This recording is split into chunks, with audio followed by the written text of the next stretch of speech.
اکثر مجھے ایک فکرہ سننے کو ملتا ہے کہ جو باتیں تم کرتے ہو وہ سیدھا سیدھا فرار اور بے عملی کی طرف لے کر جاتی ہیں۔ تم نان ایکشن، سرنڈر، قبولیت، ایکسیپٹنس کی بات کرتے ہو تو زندگی میں پھر تبدیلی آئے گی کیسے؟ یہ اعتراضات کرنے والوں سے میں ایک سوال کرتا ہوں۔ تم غور سے اپنے ارد گرد کو دیکھو، سب کچھ ڈھونڈ رہے ہیں، سب کچھ پانے کی کوشش کر رہے ہیں۔ کیوں؟ تاکہ خوشی ملے، مسرت ملے، سکھ ملے، مگر اتنے ہی غور سے دیکھنا مل کیا رہا ہے؟ تم آج کے انسان کو خوش کہہ سکتے ہو؟ چھوڑو دوسرے انسانوں پر غور بھی مت کرو۔ یہ جو بھی تم سن رہے ہو، ایمانداری سے خود سے پوچھو، تم خوش ہو؟ پیسفل ہو؟ سکھی ہو؟ یہ کیا ڈرامہ ہے کہ سب خوشی ڈھونڈ رہے ہیں اور سب ناخوش ہیں، سب سکھ ڈھونڈ رہے ہیں اور سب دکھی ہیں، سب اطمینان تلاش کر رہے ہیں اور سب غیر مطمئن ہیں۔ اپنے دنوں کو کھنگالو تو صحیح، غور سے دیکھو تو صحیح اپنی راتوں کو۔ تمہیں جہنم کو دیکھنے کے لیے شاید مرنے کی بھی ضرورت محسوس نہ ہو۔ اب سوال یہ ہے کہ ایسا کیوں ہے؟ اس کا جواب ہے صرف ایک، دوسرا، دی ادر۔ دوسرا جو دکھ ہے، دوسرا جو تمہاری زندگی کو کنٹرول کر رہا ہے۔ تمہارے سارے مسئلے غور سے چھانٹنا، دیکھو گے کہ سارے مسئلے تم سے متعلق نہیں، دوسرے سے متعلق تمہاری ججمنٹ سے نکل رہے ہیں۔ تم میں سے دوسرا نکال دیا جائے تو ایک بھی مسئلہ تم زندگی میں نہیں ڈھونڈ سکو گے۔ تمہیں زیادہ دولت چاہیے، کیوں؟ کسی کے مقابلے میں۔ زیادہ طاقت چاہیے، کسی کے مقابلے میں۔ زیادہ شہرت چاہیے، کسی کے مقابلے میں۔ زیادہ بڑا گھر چاہیے، دوسرے کے مقابلے میں۔ سوچو، تم ایک ایسی بستی میں رہتے ہو جہاں سارے ہی جھونپڑیوں میں رہتے ہیں اور کسی نے کبھی کوئی پکا مکان دیکھا ہی نہیں ہے، تو کبھی مکان اور بنگلے کا خیال ہی تمہیں چھو کر نہیں جائے گا۔ بچہ پیدا ہوتا ہے، دوسرے سے اس کا کوئی تعلق نہیں ہوتا۔ کہاں قضائے حاجت کرنی ہے، کہاں رونا ہے، کہاں ہنسنا ہے، اسے پرواہ ہی نہیں۔ سوسائٹی کیا کہے گی، لوگ کیا کہیں گے، اسے اس کی کوئی پرواہ نہیں۔ کیا اسے کوئی دکھ چھو سکتا ہے؟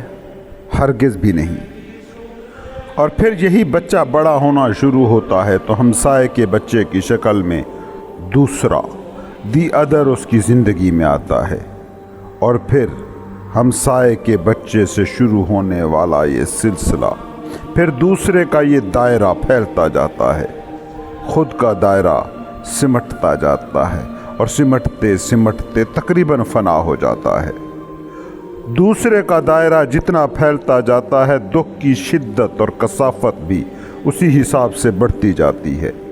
دوسرے کو مرکز مان کر جینے کی اس حالت کو کہتے ہیں انائی زندگی۔ انا، یہ پرسنالٹی، یہ تشخص، یہ کیا ہے؟ سب دوسروں سے متعلق یا دوسروں کے مہیا کردہ ٹائٹلز ہیں جو تم اپنا آپ مان لیتے ہو۔ انا جو تم تعارف میں بتاتے ہو، سب کا سب دوسرا ہے۔ رومی کہتے تھے کہ تم پرندے کے سائے کو شکار کرتے رہتے ہو۔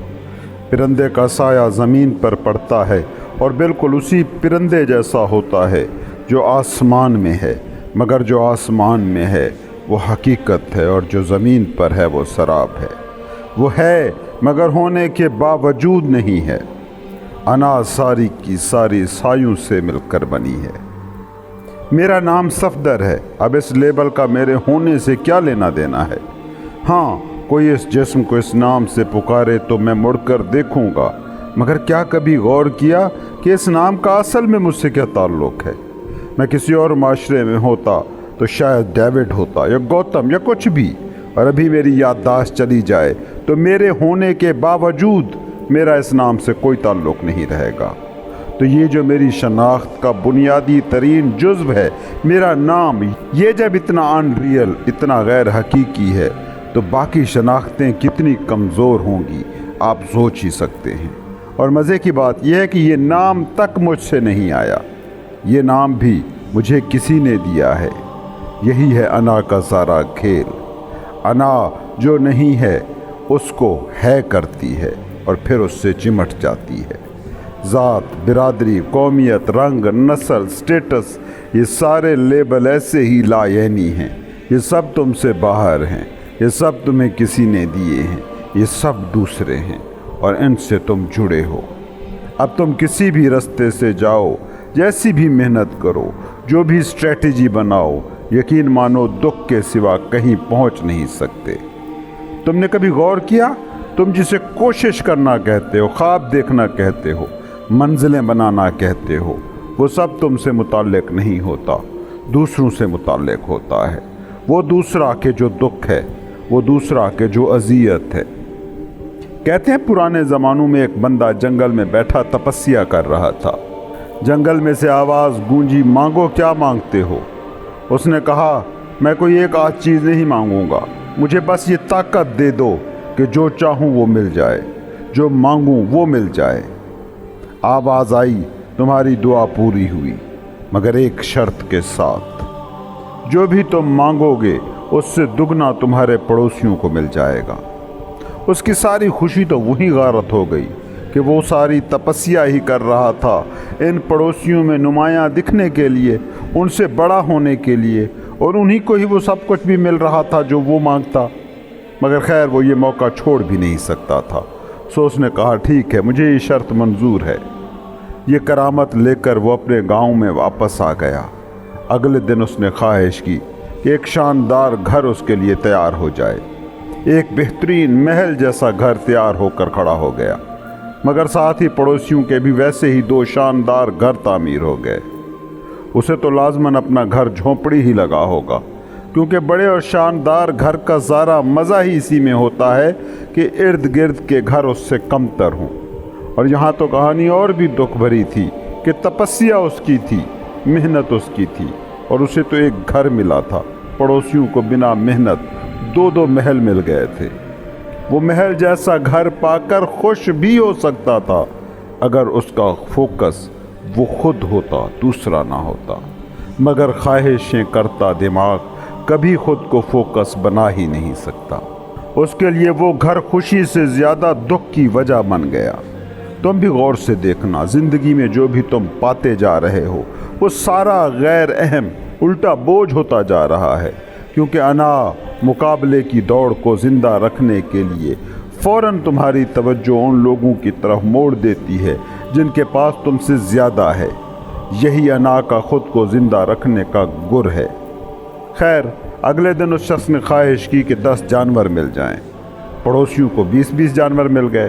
پھر اس نے سونا مانگا تو وہ بھی پڑوسیوں کے پاس دگنا ہو گیا۔ وہ شخص تو اب پاگل ہونے والا ہو گیا۔ عمارت کا سکھ اسے ایک بھی دن نہ مل سکا۔ وہ تو اور غریب ہو گیا کیونکہ سارے ہی اس کے مقابلے میں دگنا امیر ہوتے جا رہے تھے۔ وہ اپنی کامیابیوں، مال و اسباب کو انجوائے ہی نہ کر پایا۔ اب اس نے ایک شیطانی ترکیب نکالی، اور یہ شیطانی ترکیب کہیں باہر سے نہیں آئی تھی۔ وہ زندگی جو دوسرے کو فوکس بنا کے جی جائے وہ ویسے بھی شیطانی ہو جاتی ہے۔ سو اس نے اگلے دن دعا مانگی کہ میری ایک آنکھ ضائع ہو جائے۔ اصول کے مطابق پڑوسیوں کی دونوں آنکھیں ضائع ہو گئیں۔ پھر اس نے دعا مانگی میرے گھر کے دروازے کے سامنے 2 کنویں بن جائیں۔ پڑوسیوں کے گھر کے باہر 4 کنویں کھد گئے۔ اب سارے اندھے اور گھر کے دروازے کے سامنے 4 کنویں۔ نتیجہ آپ سوچ ہی سکتے ہیں۔ اور وہ اب اندھوں میں کانا راجا بنا بیٹھا تھا۔ مگر کیا اس سے وہ زیادہ خوش، زیادہ صحت مند، زیادہ خوبصورت، زیادہ کامیاب ثابت ہو جاتا ہے؟ بالکل نہیں، مگر وہ خوش تھا۔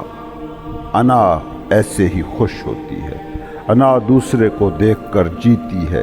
انا کا جینا وہی جینا ہے کہ پرندے کے سائے کا شکار کرتے ساری زندگی جی لی جائے۔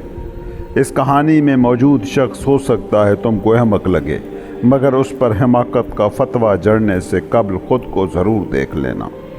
تم بھی بطور انا ایسے ہی جیتے ہو۔ تمہیں اپنی خوشی سے زیادہ دوسروں کے دکھ میں مزہ ملتا ہے۔ یقین نہ آئے تو اپنا گھر، محلہ، شہر، علاقہ، سوسائٹی، ملک اور اپنی پوری دنیا کو دیکھ لو۔